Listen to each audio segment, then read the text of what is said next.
저는 오늘 빨래 널다가 바람이 시원해서 기분이 좋더라고요. 혹시 창문 열어놓으셨나요? 함께 바람 쐬며 이야기해요.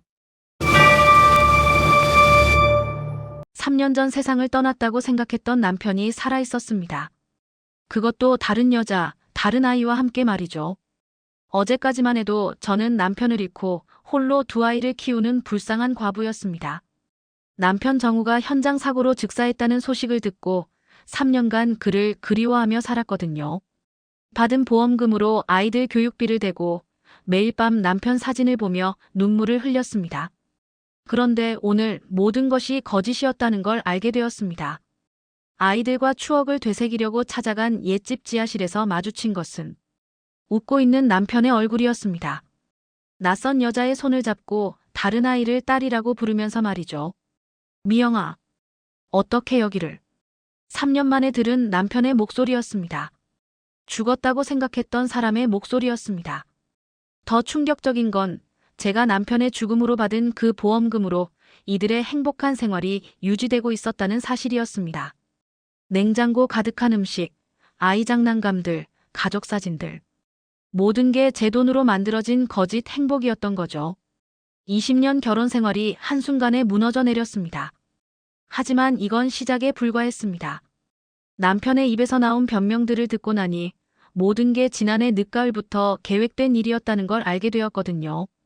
저는 1975년생 토끼띠, 경남 창원 출신입니다.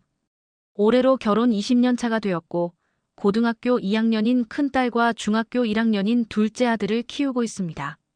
지금 제가 이 글을 쓰는 이유는 도저히 혼자서는 감당하기 어려운 일이 생겼기 때문입니다. 3년 전 세상을 떠났다고 생각했던 남편이 살아있었고 그것도 다른 여자, 다른 아이와 함께 지내고 있었다는 사실을 알게 되었습니다. 남편 정우는 건설회사에서 현장 관리를 하는 성실한 사람이었습니다. 키가 크고 말수는 적었지만 가족을 향한 애정만큼은 누구보다 깊었던 사람이라고 생각했습니다. 우리는 신혼 때 창원 외곽의 작은 전원주택에서 살았는데 정우가 직접 마당에 텃밭을 만들어주고 주말마다 아이들과 함께 채소를 기르며 행복한 시간을 보냈습니다. 하지만 아이들이 커가면서 교육 환경을 생각해 시내 아파트로 이사를 했고 그 집은 비워둔 채로 가끔 가족끼리 놀러가는 별장 같은 곳이 되었습니다. 3년 전 그 일이 일어났을 때를 생각하면 지금도 가슴이 먹먹해집니다. 평소와 다름없이 출근한 정우가 오후 4시쯤 현장에서 사고를 당했다는 연락이 왔습니다. 큰 철골이 떨어져 즉사했다는 이야기였습니다. 황급히 병원으로 달려갔을 때 이미 정우는 시신 안치실에 있었습니다. 그런데 그때부터 이상한 일들이 시작되었습니다. 시신의 얼굴 부분이 너무 많이 훼손되어 알아볼 수 없을 정도였고 회사 측에서는 빠른 화장을 권했습니다. 시댁 어머니께서도 얼굴이 저렇게 망가진 모습을 아이들이 보면 안 된다며 서둘러 장례를 치르자고 하셨습니다. 장례 과정에서도 뭔가 어색한 점들이 많았습니다. 정우와 가장 친했던 직장 동료 김 과장이 빈소에 오지 않았고 회사에서 나온 사람들도 어딘지 어색해 보였습니다. 조문객들에게 사고 경위를 물어봐도 대답이 애매했고 구체적인 설명을 해주는 사람이 없었습니다. 그때는 갑작스러운 일이라 정신이 없어서 대수롭지 않게 넘어갔지만 지금 생각해보면 너무나 많은 의문점들이 있었습니다. 정우의 물건들을 정리하는 과정에서도 이상한 점들을 발견했습니다. 평소 정우가 아끼던 시계와 반지가 보이지 않았고 지갑에 있어야 할 카드들도 몇 개가 빠져 있었습니다. 핸드폰은 사고 당시 파손되었다고 해서 받지 못했습니다. 정우가 늘 차고 다니던 목걸이도 없었는데 회사 측에서는 사고 당시 착용하지 않았던 것 같다고만 했습니다. 무엇보다 이상했던 것은 정우의 개인 사물함에서 나온 물건들이었습니다. 평소 정우가 쓰던 것들과는 다른 브랜드의 용품들이 있었고 제가 본 적 없는 메모지들도 몇 장 있었습니다. 보험금 처리 과정에서도 복잡한 일들이 많았습니다. 정우가 가입한 생명보험이 생각보다 많았는데 그중 몇 개는 제가 모르는 보험이었습니다. 보험회사에서는 사고사에 대한 조사를 진행한다며 여러 차례 면담을 요청했고 서류 절차도 평소보다 까다로웠습니다. 당시에는 큰 금액의 보험금이라 그런가 보다 생각했지만 담당자의 표정이나 질문 내용들을 보면 뭔가 의심스러운 부분이 있는 것 같았습니다. 정우의 직장 동료들을 만나려고 해도 쉽지 않았습니다. 가장 친했던 김 과장은 갑자기 다른 지역으로 발령이 났다고 했고, 다른 동료들도 만나자고 하면 바쁘다는 핑계로 피하는 것 같았습니다. 간신히 만난 후배 하나는 형님이 마지막 며칠 동안 뭔가 고민이 많아 보였다고 했지만 구체적인 내용은 모른다고 했습니다. 그 후배도 대화 도중 계속 시계를 보며 불편해하는 기색이 역력했습니다. 시간이 지나면서 정우에 대한 그리움은 더욱 커졌지만 동시에 의문점들도 계속 머릿속을 맴돌았습니다. 아이들은 아빠가 보고 싶다며 가끔 예전에 살던 집에 가자고 했습니다. 특히 큰딸은 아빠랑 마지막으로 행복했던 곳이라며 그 집에 대한 애착을 보였습니다. 저 역시 정우와의 추억이 가장 많이 남아있는 그곳에서 마음의 정리를 하고 싶었습니다. 지난주 아이들의 중간고사가 끝나면서 짧은 가족여행을 계획하게 되었습니다. 멀리 가기보다는 의미 있는 곳에서 하루를 보내자는 생각에 그 집을 찾기로 했습니다. 아이들에게는 아빠와의 추억을 되살려보자고 했더니 두 아이 모두 좋아했습니다. 오랜만에 그곳에 가서 아이들과 함께 정우를 그리워하고 앞으로 우리 가족이 어떻게 살아갈지에 대해서도 이야기해보고 싶었습니다. 그런데 그 집에 도착하자마자 뭔가 이상한 느낌이 들었습니다. 3년 동안 비워둔 집치고는 너무 깨끗해 보였고 마당의 잔디도 누군가 관리를 한 것 같았습니다. 주변 이웃집들은 예전 그대로였는데 우리 집만 유독 다른 분위기였습니다. 문 앞에 놓인 화분들도 시들지 않은 상태였고 우편함 주변도 정리가 되어 있었습니다. 처음에는 관리사무소에서 관리를 해준 것인가 생각했지만 그런 서비스를 신청한 적이 없었습니다. 열쇠로 문을 열고 들어서는 순간 더욱 당황스러웠습니다. 집안에 먼지가 거의 없었고 공기도 탁하지 않았습니다. 거실 테이블 위에는 최근에 누군가 사용한 듯한 컵이 있었고 소파 쿠션도 누군가 앉았던 흔적이 남아 있었습니다. 아이들은 신나서 이곳저곳을 둘러보며 옛날 이야기를 했지만 저는 점점 이상한 기분이 들었습니다. 분명히 뭔가 잘못되었다는 직감이 들었고 혹시 누군가 무단으로 들어와 살고 있는 것은 아닌지 의심스러웠습니다. 아이들에게는 들키지 않으려고 노력하면서 집안을 자세히 살펴보기 시작했습니다. 큰딸은 2층에 있던 자신의 예전 방을 보러 올라갔고 둘째는 마당에서 예전에 키우던 강아지를 그리워하며 뛰어다니고 있었습니다. 그 사이 저는 1층을 꼼꼼히 둘러봤는데 볼수록 이상한 점들이 눈에 띄었습니다.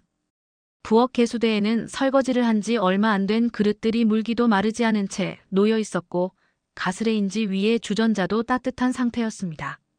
냉장고를 열어보니 더욱 놀랐습니다. 우유, 달걀, 반찬들이 유통기한도 아직 남은 채로 가득 들어 있었습니다. 김치 냉장고에는 갓 담근 듯한 김치와 각종 밑반찬들이 정리되어 있었습니다. 이건 분명히 누군가 최근까지 이곳에서 생활하고 있다는 증거였습니다. 화장실로 가보니 수건이 촉촉한 상태였고 세면용품들도 거의 다 사용된 상태였습니다. 특히 칫솔이 3개나 있었는데 그중 하나는 어린아이용이었습니다. 거실로 돌아와 더 자세히 살펴보니 TV 위에 얇은 먼지도 없었고 리모컨도 최근에 사용한 흔적이 역력했습니다. 소파 틈 사이에서는 과자 부스러기들이 발견되었고 테이블 서랍에는 각종 생활용품들과 아이 장난감이 몇 개 들어 있었습니다. 우리가 이사할 때 가져가지 않았던 물건들 사이에 새로운 물건들이 섞여 있었는데 그 중에는 제가 본 적 없는 여성용품들도 있었습니다. 2층 침실도 마찬가지였습니다.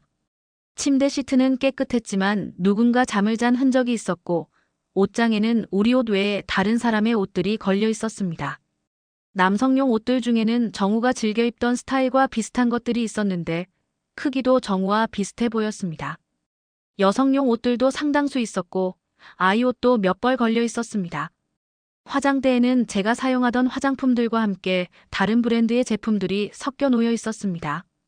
가슴이 두근거리기 시작했지만 아이들 앞에서는 티를 내지 않으려고 노력했습니다. 큰딸이 엄마, 누가 여기서 살고 있는 것 같지 않아요? 라고 물어봤을 때는 관리하는 사람이 있나 보다라고 얼버무렸습니다. 하지만 속으로는 점점 불안해지고 있었습니다. 혹시 정우가 살아있는 것은 아닐까 하는 말도 안 되는 생각이 머릿속을 스쳤지만 그럴 리가 없다고 스스로를 달랬습니다. 우편함을 확인해 보기 위해 밖으로 나갔습니다. 우편함에는 정우 앞으로 온 각종 고지서들이 가득 들어 있었습니다. 전기요금, 수도요금, 가스요금 고지서들이 매월 꾸준히 와 있었고 그 사용량을 보니 실제로 누군가 이곳에서 생활하고 있음이 분명했습니다. 더욱 놀라운 것은 정우가 사망한 이후에도 계속해서 각종 청구서들이 와 있다는 점이었습니다. 휴대폰 요금, 신용카드 청구서, 심지어 온라인 쇼핑몰에서 온 배송 안내서까지 있었습니다. 손이 떨리기 시작했습니다. 정우는 분명히 3년 전에 세상을 떠났는데 어떻게 이런 일이 가능한 걸까요? 혹시 신분도용이나 사기가 아닐까 생각해봤지만 이 집은 정우 명의였고 다른 사람이 무단으로 들어와 살 이유가 없었습니다. 게다가 집안의 물건 배치나 생활 패턴을 보면 이곳에 익숙한 사람이 살고 있는 것이 분명했습니다. 이웃집에 가서 물어보기로 마음먹었습니다.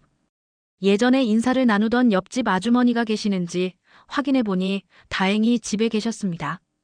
조심스럽게 혹시 저희 집에 누가 살고 있는 것 같지 않으셨어요? 라고 물어봤더니 아주머니의 표정이 어색해졌습니다.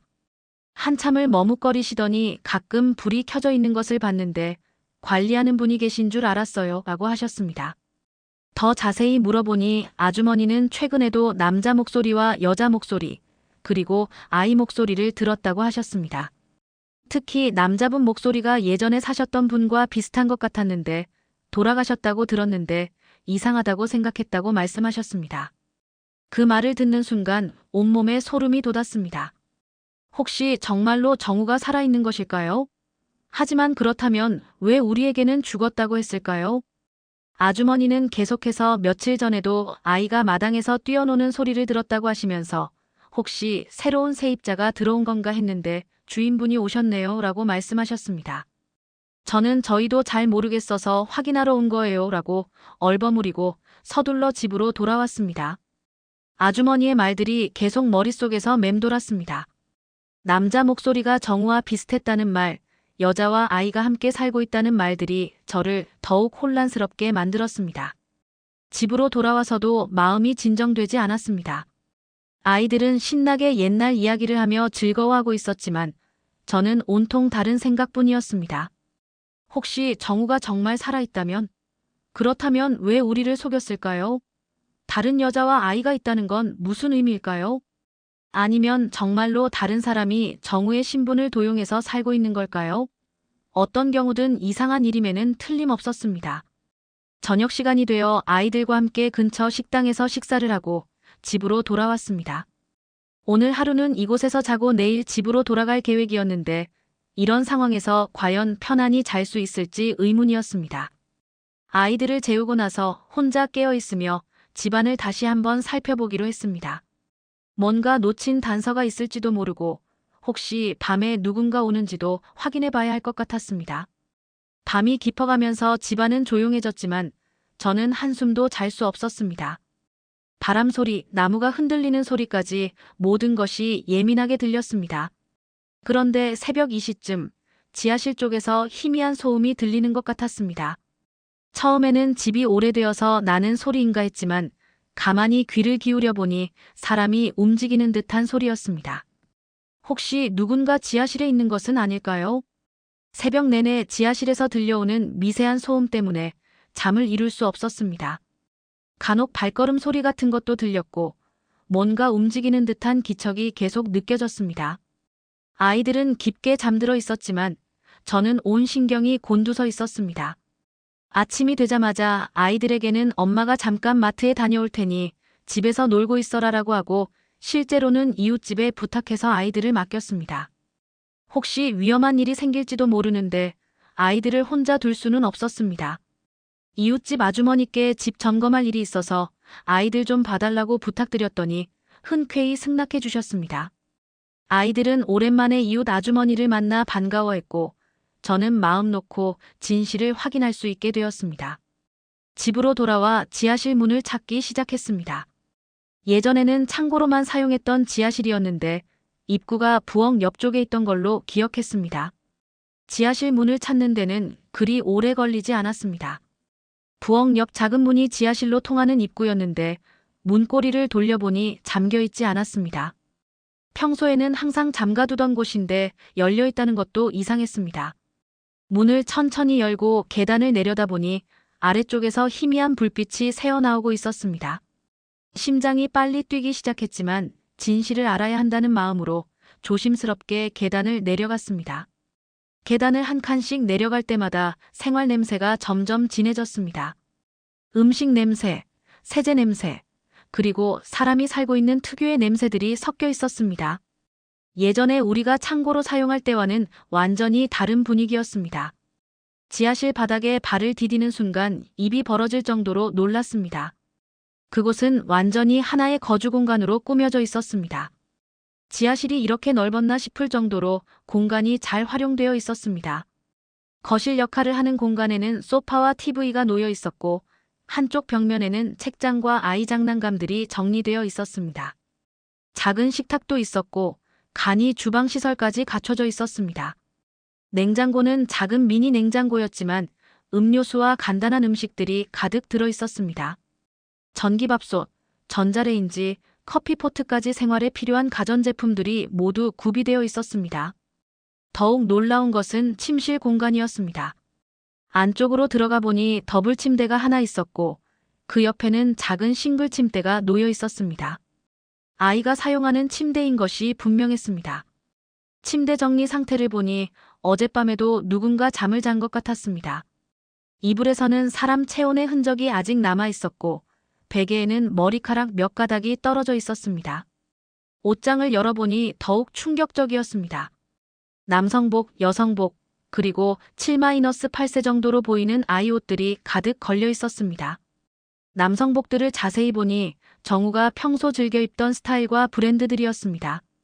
특히 체크무늬 셔츠 하나는 정우가 자주 입던 것과 거의 똑같았습니다. 사이즈도 정우와 같은 100 사이즈였습니다. 여성복들은 제가 입던 스타일과는 완전히 달랐지만 센스 있게 정리되어 있었습니다. 화장대 위에는 각종 화장품들과 함께 가족 사진들이 놓여 있었습니다. 사진들을 하나씩 들여다보는 순간 온몸이 얼어붙는 것 같았습니다. 분명히 정우였습니다. 정우가 한 여자와 어린 아이와 함께 찍은 사진들이었습니다. 놀이공원에서 찍은 사진, 바닷가에서 찍은 사진, 집안에서 찍은 일상 사진들까지 다양했습니다. 정우는 사진 속에서 환하게 웃고 있었고 여자와 아이도 매우 행복해 보였습니다. 여자는 저보다 나이가 어려 보였습니다. 키가 작고 귀여운 타입이었는데 정우가 팔을 두르고 있는 모습이 자연스러웠습니다. 아이는 5-6세 정도로 보였는데 정우를 닮은 것 같기도 하고 여자를 닮은 것 같기도 했습니다. 정우가 아이를 업고 있는 사진도 있었는데 정말 친부처럼 자연스러운 모습이었습니다. 사진들의 날짜를 보니 최근 몇 개월 사이에 찍힌 것들이었습니다. 서랍을 열어보니 더 많은 증거들이 나왔습니다. 정우 필체로 쓰인 메모들이 여러 장 있었습니다. 우유 사오기, 지혜 학용품 준비, 은주 생일 선물 같은 일상적인 메모들이었습니다. 지혜와 은주는 아마 아이와 여자의 이름인 것 같았습니다. 정우가 직접 쓴 편지도 있었는데 은주야 미안해. 조금만 더 기다려줘. 곧 모든 게 정리될 거야 라는 내용이었습니다. 아이 학용품들도 곳곳에 있었습니다. 크레파스, 색연필, 공책들이 책상 위에 정리되어 있었고 숙제를 한 흔적들도 보였습니다. 그림 하나에는 아빠, 엄마, 지혜라고 크레파스로 적혀 있었고 3명이 손을 잡고 있는 그림이 그려져 있었습니다. 그 그림 속 아빠의 모습은 확실히 정우를 그린 것 같았습니다. 냉장고 문에는 아이가 그린 그림들이 자석으로 붙어 있었고 가족 일정표도 있었습니다. 아빠 출장, 지혜 유치원 소풍, 엄마 병원 같은 일정들이 적혀 있었습니다. 그 일정표를 보니 정말로 한 가족이 이곳에서 생활하고 있다는 것이 확실했습니다. 특히 아빠 출장이라고 적힌 날짜들을 보니 정우가 가끔 이곳을 비우는 일이 있다는 것을 알 수 있었습니다. 화장실에는 칫솔 3개, 수건 3개, 그리고 각자의 세면용품들이 정리되어 있었습니다. 남성용 면도기와 애프터쉐이브 로션도 있었는데 정우가 평소 사용하던 브랜드였습니다. 여성용 화장품들과 아이용 샴푸도 있었습니다. 욕조에는 아이가 사용하는 오리 장난감들이 놓여 있었고 벽에는 아이가 그린 낙서들도 있었습니다. 거실 소파에 앉아서 이 모든 상황을 정리해 보려고 했지만 머리가 복잡했습니다. 정우가 분명히 살아있고 이곳에서 다른 여자, 다른 아이와 함께 살고 있다는 것이 확실했습니다. 그렇다면 3년 전 사고사는 무엇이었을까요? 왜 우리에게는 죽었다고 했을까요? 정우에게 무슨 일이 있었던 걸까요? 그리고 이 여자와 아이는 누구일까요? 소파 옆 서랍에서 공과금 고지서들을 발견했습니다. 모두 정우 명의로 되어 있었고 지하실 전용 전기 계량기가 따로 있는 것 같았습니다. 인터넷 요금, 핸드폰 요금 고지서도 있었습니다. 정우가 새로 개통한 핸드폰 번호였는데 제가 알고 있던 번호와는 달랐습니다. 모든 것이 너무나 체계적이고 계획적으로 준비된 것 같았습니다. 시계를 보니 벌써 오후 3시가 넘어 있었습니다. 아이들이 걱정될 시간이었지만 이곳에서 그들을 기다려야 할 것 같았습니다. 언제 돌아올지는 모르지만 정우와 그의 세 가족을 직접 만나봐야 진실을 알 수 있을 것 같았습니다. 손이 떨리고 가슴이 두근거렸지만 20년 결혼 생활의 진실을 확인해야 했습니다. 지하실 소파에 앉아 그들의 귀가를 기다리는 시간이 길게만 느껴졌습니다. 시계 바늘이 움직일 때마다 심장 소리가 더 크게 들렸고 손바닥에는 식은땀이 계속 났습니다.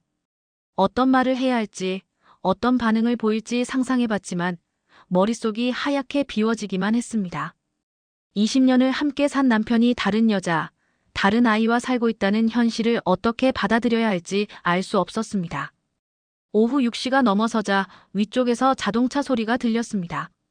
차 문이 닫히는 소리와 함께 발걸음 소리가 점점 가까워졌습니다. 아이의 높은 목소리가 들렸고 여자의 웃음소리도 섞여 있었습니다. 그리고 그 사이에서 너무나 익숙한 남자 목소리가 들렸습니다. 정우의 목소리였습니다.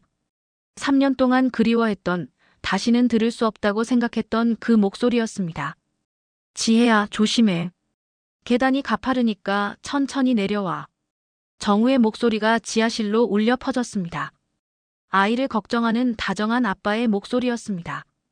예전에 우리 아이들에게 했던 것과 똑같은 톤이었습니다. 발걸음 소리가 계단을 따라 내려오기 시작했고 저는 소파에서 일어나 그들이 내려오는 곳을 바라봤습니다. 가슴이 터질 것 같았지만 움직일 수가 없었습니다. 가장 먼저 내려온 것은 5-6세 정도의 여자아이였습니다. 짧은 단발머리에 분홍색 원피스를 입고 있었는데 사진에서 본 것보다 더 귀여웠습니다. 아이는 저를 보자마자 깜짝 놀라며 뒤로 물러섰습니다. 그 다음에 내려온 것은 30대 초반으로 보이는 여자였습니다. 키가 작고 마른 체형이었는데 저를 발견하고는 얼굴이 새하얗게 질렸습니다. 마지막으로 정우가 모습을 드러냈습니다. 3년 전보다 살이 좀 빠지고 머리가 조금 더 휘어졌지만 분명히 제 남편 정우였습니다. 정우는 저를 보는 순간 계단에서 그대로 멈춰 섰습니다. 얼굴에서 혈색이 사라지고 입이 벌어진 채로 말이 나오지 않는 것 같았습니다. 몇 초간 서로를 바라보며 아무도 말을 하지 못했습니다. 정우야. 겨우 입을 열어 정우의 이름을 불렀습니다. 정우는 여전히 말이 나오지 않는 듯 입만 벌리고 있었고 여자는 정우의 팔을 붙잡으며 무슨 일인지 묻는 듯한 눈빛을 보냈습니다. 아이는 무서운 듯 여자 뒤에 숨어서 저를 쳐다봤습니다. 이게 무슨 일이야? 당신이 죽었다고 했는데 여기서 뭘 하고 있는 거야? 목소리가 떨렸지만 최대한 차분하게 물어봤습니다. 정우는 한참을 망설이다가 천천히 계단을 내려왔습니다. 여자와 아이는 여전히 제 뒤에서 불안해하고 있었습니다. 미영아, 어떻게 여기를? 정우가 겨우 입을 열었습니다.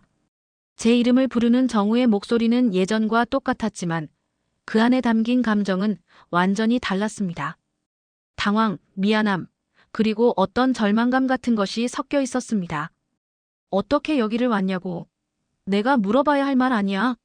당신은 죽었다고 했는데 여기서 다른 여자, 다른 아이와 뭘 하고 있는 거냐고. 참고 있던 분노가 터져나왔습니다.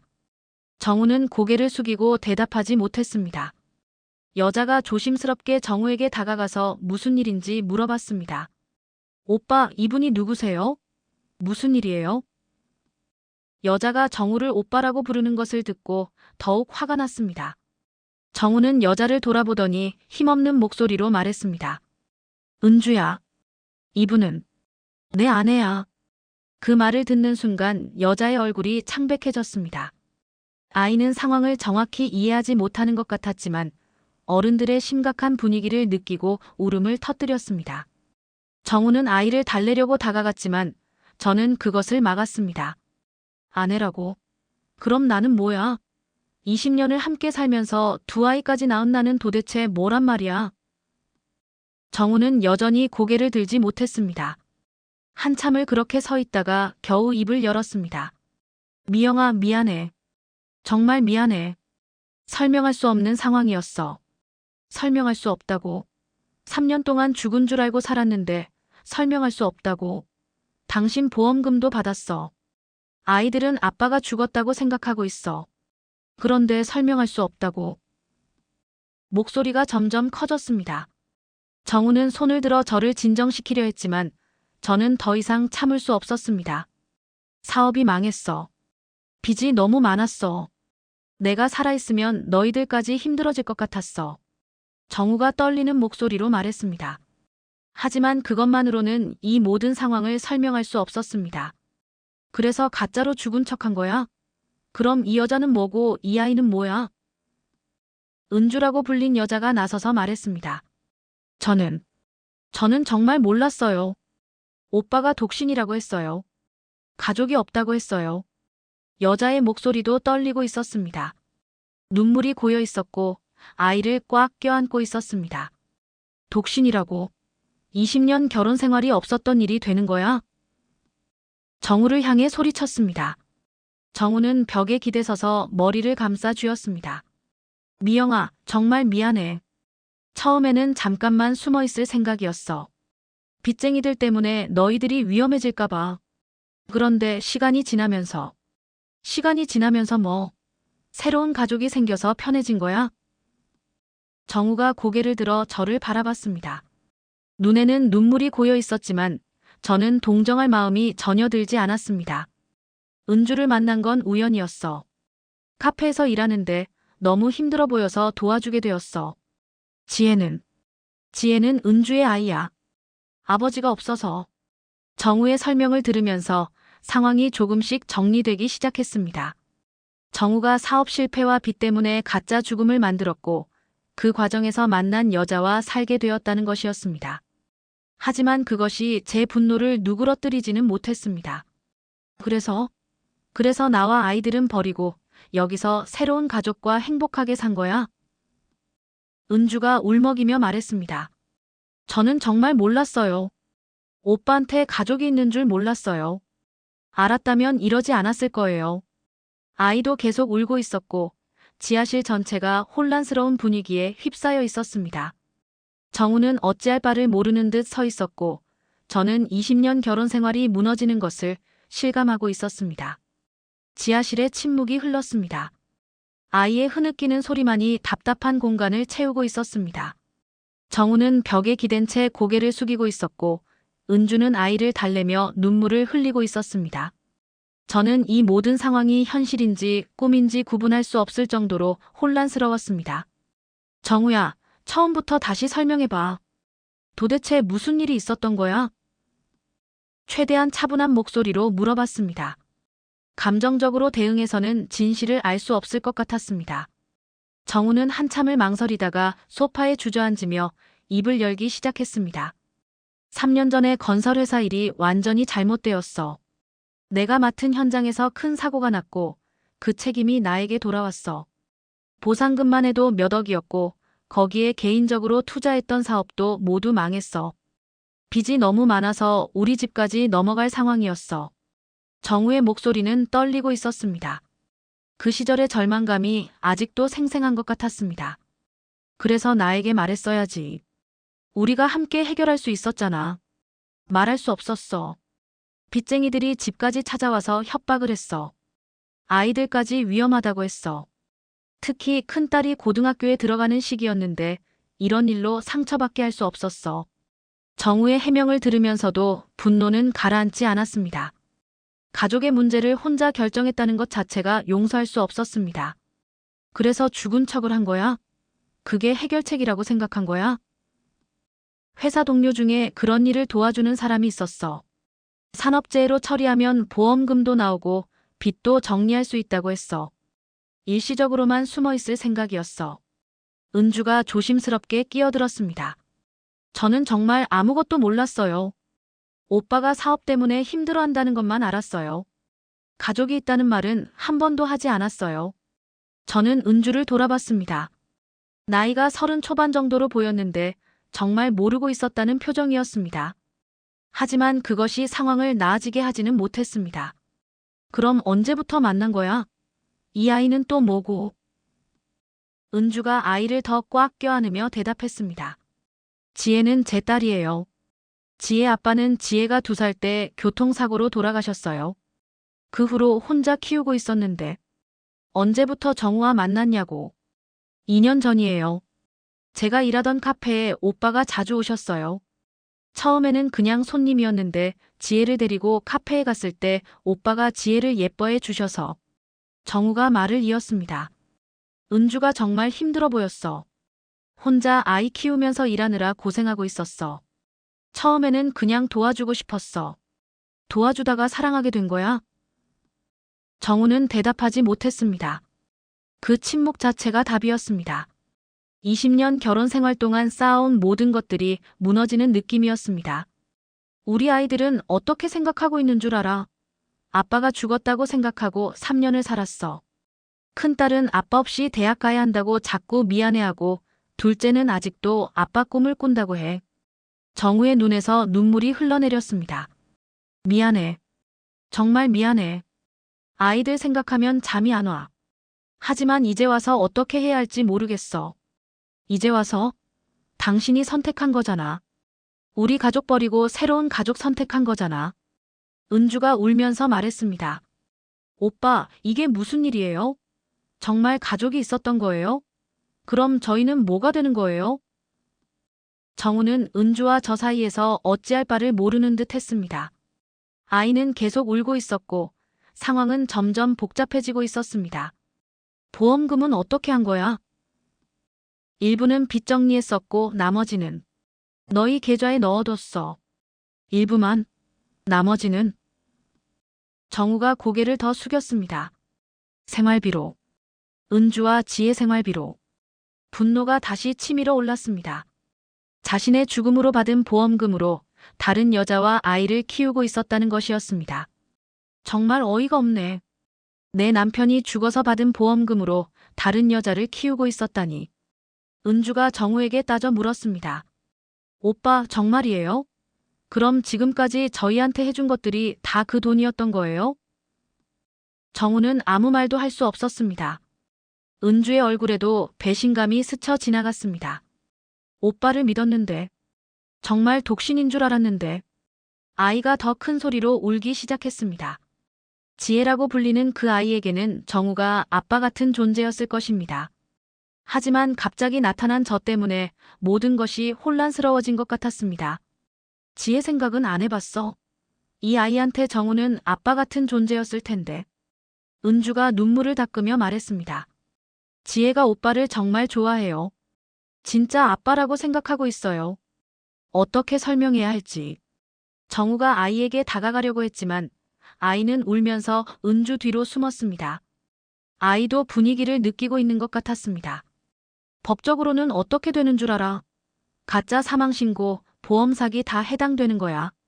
정우의 얼굴이 더욱 창백해졌습니다. 미영아, 경찰에는 신고하지 마. 제발. 은주와 지혜까지 피해를 받게 돼. 그럼 어떻게 하자는 거야? 이 상황을 어떻게 정리하자는 거야? 정우는 한참을 고민하더니 말했습니다. 시간을 좀 줘. 정리할 방법을 찾아볼게. 시간을 달라고. 3년도 모자라서. 은주가 조심스럽게 말했습니다. 저는 떠날게요. 지혜를 데리고 다른 곳으로 가겠어요. 이럴 줄 알았으면 처음부터 시작하지 않았을 거예요. 정우가 은주를 붙잡으려 했습니다. 은주야, 그럴 필요 없어. 내가 해결할게. 어떻게 해결해요? 오빠한테는 원래 가족이 있잖아요. 저희가 끼어들 자리가 없어요. 저는 이 모든 대화를 들으면서 복잡한 심정이었습니다. 은주와 지혜도 피해자였습니다. 정우의 거짓말에 속아서 이런 상황에 놓인 것이었습니다. 하지만 그렇다고 해서 제 분노가 사라지는 것은 아니었습니다. 위층에서 핸드폰 소리가 들렸습니다. 제 핸드폰이었습니다.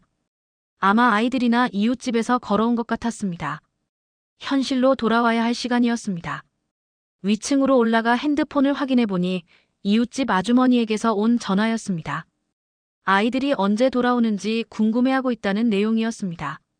시계를 보니 벌써 저녁 8시가 넘어 있었습니다. 아이들에게는 마트에 다녀온다고 했는데 너무 오래 걸렸습니다. 다시 지하실로 내려가니 세 사람은 여전히 어색하게 서 있었습니다. 아이들 때문에 일단 가봐야겠어. 하지만 이 문제가 끝난 건 아니야. 정우가 다급하게 말했습니다. 미영아, 아이들한테는 아직 말하지 마. 제발.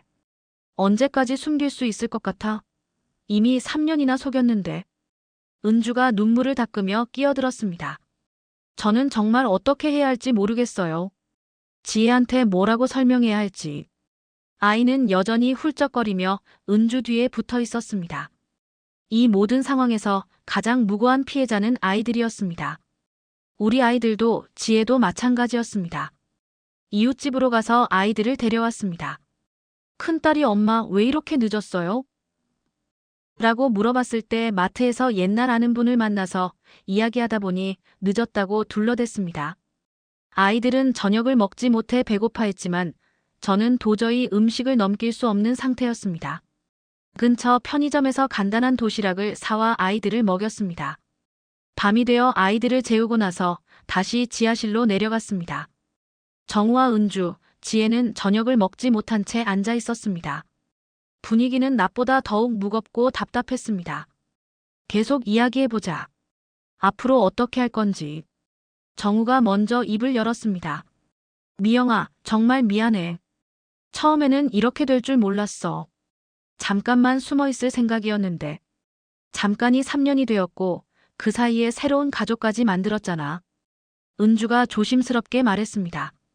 오빠, 저는 진짜 떠날게요. 지혜를 데리고 고향으로 돌아가겠어요. 이런 상황에서 계속 있을 수는 없어요. 정우가 당황한 표정으로 은주를 말렸습니다. 은주야, 갑자기 어디로 가려고 해? 지혜 유치원도 있고 내일도 있잖아. 그런 건 다시 찾으면 돼요.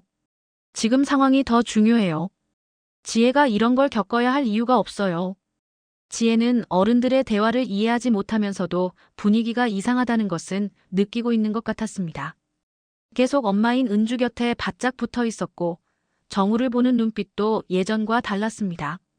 저는 은주의 말을 들으면서 복잡한 감정이 들었습니다. 한편으로는 그들이 사라져주면 문제가 간단해질 것 같았지만 다른 한편으로는 그들도 정우 때문에 피해를 받은 것이라는 생각이 들었습니다. 은주 씨, 정우를 언제부터 사랑하게 되었어요?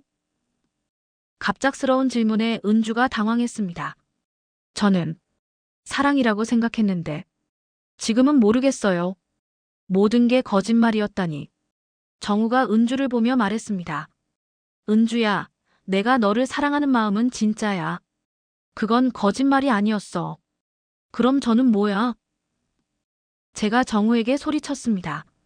20년을 함께 산 나는 뭐가 되는 거야? 당신이 은주를 사랑한다면 나와 아이들은 어떻게 되는 거야? 정우는 머리를 감싸 쥐며 괴로워했습니다. 미영아, 나도 모르겠어. 정말 모르겠어. 처음에는 죄책감 때문에 힘들었는데 은주와 지혜와 함께 있으면서 조금씩 마음이 편해졌어. 그런데 지금은 뭐? 들킨 게 귀찮아? 그게 아니야. 너희들을 버린 게 아니야. 정말 어쩔 수 없는 상황이었어. 은주가 눈물을 흘리며 말했습니다. 오빠, 저는 정말 가족이 있는 줄 몰랐어요. 알았다면 절대 이러지 않았을 거예요.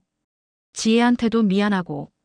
지혜가 엄마의 울음소리를 듣고 다시 울기 시작했습니다. 엄마, 왜 울어? 아저씨가 나쁜 사람이야? 지혜의 순수한 질문에 모든 어른들이 말문이 막혔습니다. 이 아이에게 정우는 아빠 같은 존재였는데 갑자기 모든 것이 변해버린 상황을 어떻게 설명할 수 있을까요? 법적인 문제부터 정리해야겠어. 제가 차분하게 말했습니다. 가짜 사망신고, 보험 사기, 이런 것들 다 처벌받을 수 있는 일이야. 정우뿐만 아니라 도와준 사람들도 마찬가지고. 정우의 얼굴이 더욱 어두워졌습니다. 미영아, 나는 어떻게 되든 상관없어. 하지만 은주와 지혜는 아무것도 모르고 있었잖아. 그건 알아. 하지만 이 상황을 어떻게 정리할 건지는 다른 문제야. 며칠 동안 이런 상황이 계속되었습니다. 저는 아이들에게는 모든 것을 숨긴 채 낮에는 평범하게 지내고 밤에는 지하실에서 이 복잡한 문제에 대해 이야기했습니다. 은주는 계속 떠나겠다고 했지만 정우가 말렸고 정우는 해결책을 찾겠다고 했지만 뚜렷한 방법은 없어 보였습니다. 큰딸이 점점 의심스러워하기 시작했습니다. 엄마, 요즘 왜 이상해요? 밤에 어디 가시는 거예요? 그냥 혼자 생각할 시간이 필요해서 산책하는 거야. 혹시 아빠 일 때문인가요? 엄마가 아빠를 많이 그리워하시는 거 알아요.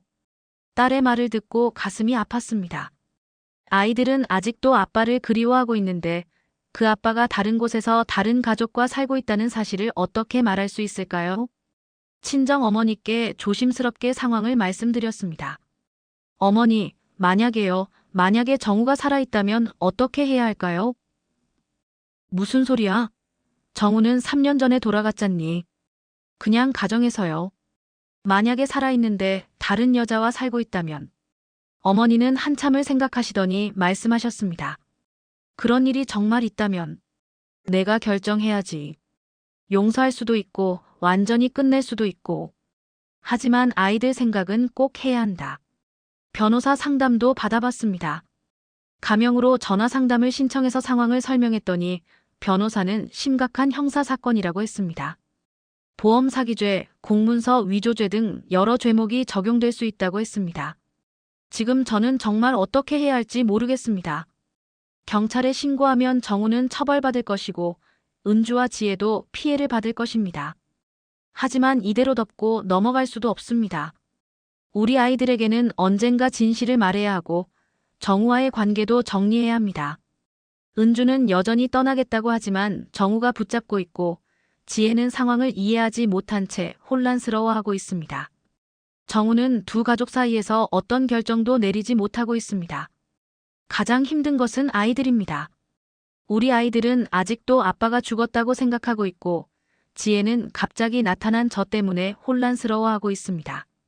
어떤 선택을 하든 아이들이 상처받을 것 같아 마음이 아픕니다. 정말 어떻게 해야 할까요? 경찰에 신고해서 법적으로 해결해야 할까요? 아니면 조용히 이혼하고 새 출발을 해야 할까요?